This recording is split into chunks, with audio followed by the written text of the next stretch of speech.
So, Kari, I visit a lot of college campuses. We have some amazing students as part of our movement.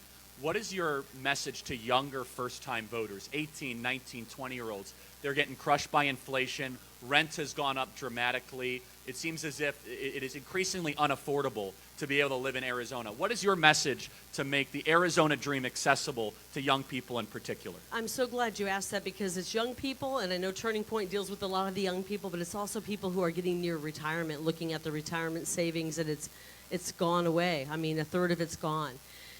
It used to be affordable to live here, and it's becoming less and less affordable as we're watching double-digit increases in our inflation. That's why immediately I want to get rid of the grocery tax and the gas tax.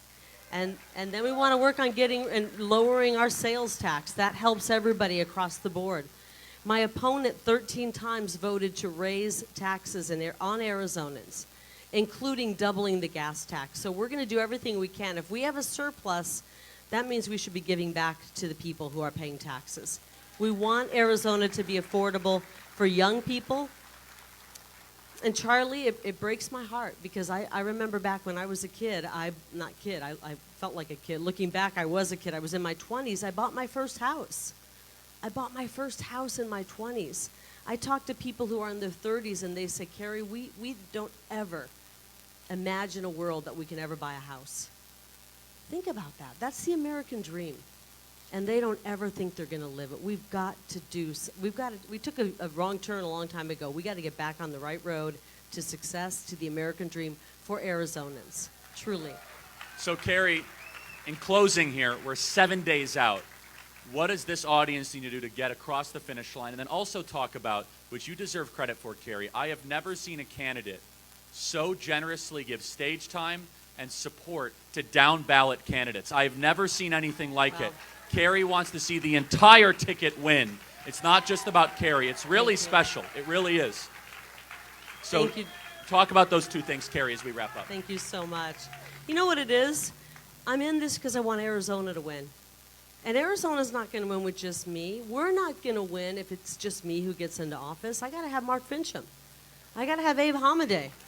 We've got to have Blake in the Senate, right? We got to have Tom Horn. We've got to have a Republican overseeing our education. This woman who's in charge is cuckoo.